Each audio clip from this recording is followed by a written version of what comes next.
Hey guys, how's it going? So I got some really bad news for next week. I think that the stock market is going to have a nasty correction next week, and I don't think the government is going to bail the stock market out. But I could be wrong. But Jim Cramer also believes that the market's going to sell off. I just looked at the pre-market, and the pre-market is down big time. The U.S.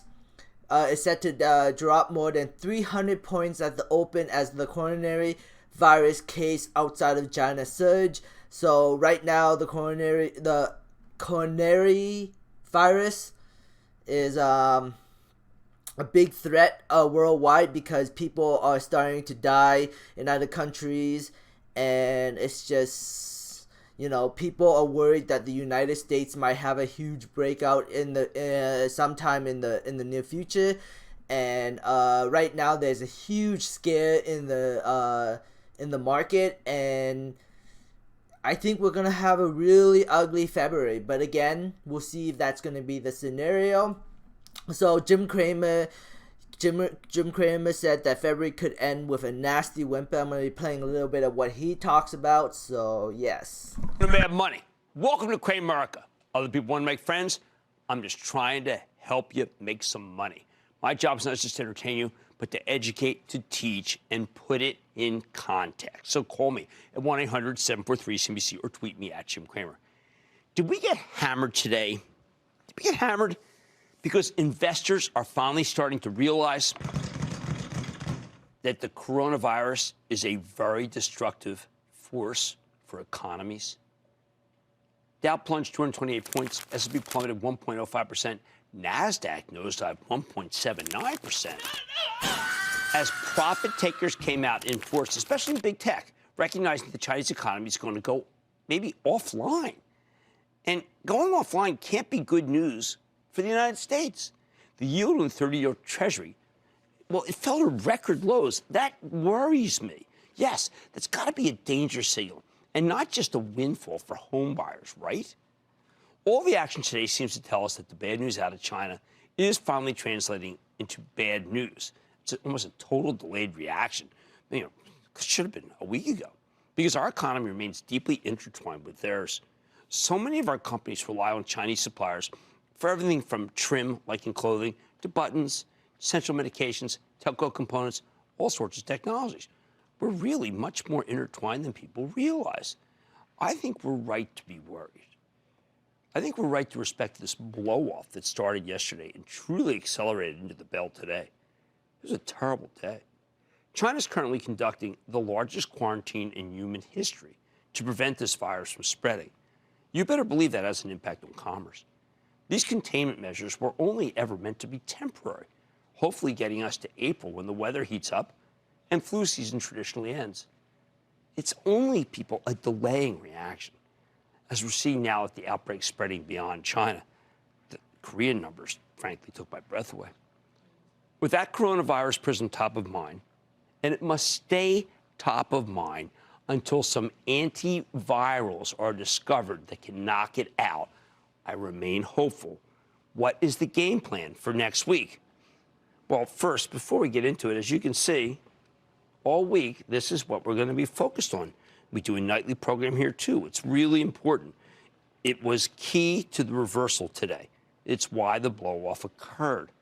On Monday, we hear from HP, which is currently trying to fend off Xerox's attempt to get the two companies to merge. HP wants to remain independent, and a strong earnings report and a concomitant rally will help them do that if they can pull it off. After the close, Palo Alto Networks, PANW, reports. Last time, the cybersecurity kingpin delivered a terrific quarter, and the stock rallied accordingly. This time, it could be a little tougher. So far, we've gotten results from two cybersecurity plays, CyberArk and Zscaler, both disappointed. I believe Palo Alto has become a better one-stop shop than either of those two, thanks to a series of acquisitions. I love the conviction level of CEO Nikesh Arora last time he came on the show. If you want to know more about cybersecurity, of course, you want to hear Gary Steele from Proofpoint later in this show. Tuesday morning, we hear from two different retailers, wildly different, Home Depot and Macy's. The stock of Home Depot has exhibited because I don't need to watch the whole video. I just wanted to show you that beginning clip. If you want to watch the video, you can search it up. Cramer's week ahead. February could end in a nasty whimper. I really think, because it's down Friday, down Monday, you know, I think the market is going to take a huge hit on Monday. And you know what? I have a huge feeling that Tesla is going to take a hit. And we could see a big sell-off to $600, maybe $700.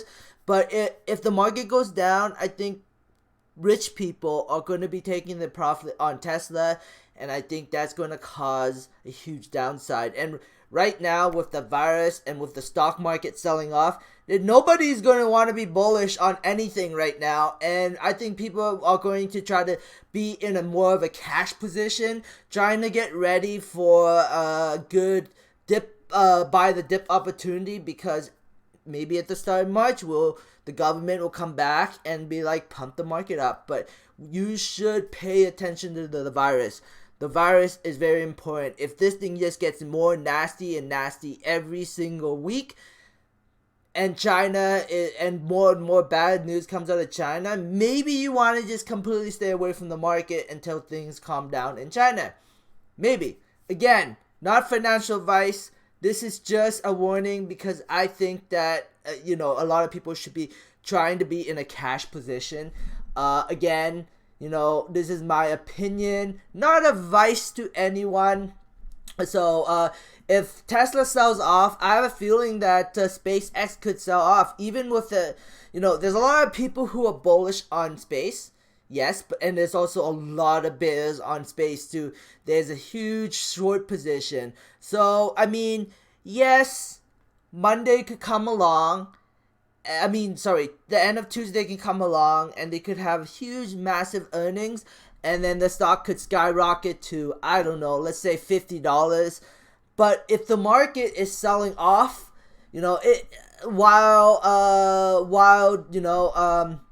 especially Tesla, space, the rally could just be like a temporary blip, and the risk to the downside, and there might not even be a blip. It might even go all the way back down to $17 to $18 because of the virus going on right now, and money wants to be in more of a speculative position. And if we look at gold, as we can see, gold is let's see where gold is. Gold up almost 1%. And $166, $65. So, gold market goes down, gold goes up, but everything looks really bad right now. Everything's red, and as I'm talking this, as I'm making this video, I bet you we're gonna see I bet you we're gonna see a 600% down in the morning, and then the stock's gonna pop up a little bit, and then it's probably gonna go back down again. And that's going to be affecting a bunch of stocks. And then not too long ago, on February 2020, J.P. Morgan bubble warning, and I think the bubble warning is justified, because China makes up a lot of the tech company, like AMD's. I believe 20% of AMD's revenue comes from the Chinese market, and I'm sure the Chinese are not thinking about buying computer devices and computers. They're probably worried more about food and water and supplies that will help them live longer. I think that's what's going on in China right now. There's probably mass chaos in China, and fear and worry about people dying. And Nvidia is also, their revenue is hugely affected in China. So, and Apple too. Apple, I believe 20% of Apple's revenue comes from China. And, I think with this whole virus scare right now, Apple's going to find really hard time to sell iPhones in China. Again, my opinion. Maybe, who knows? I was bearish on Apple, and I did warn you guys ahead of time that I think there was going to be a sell-off, and now it's actually happening. Coronavirus outbreak, all the latest updates. Yeah. Anyways, thanks for watching, guys. I hope you enjoyed. Oh, whoa, wow! I almost made this. I made this a 10-minute video. I can't believe that. Thanks for watching, guys. I hope you enjoyed this content. Give me a thumbs up. It helps my channel grow. Subscribe for future updates, and have a great day. Bye.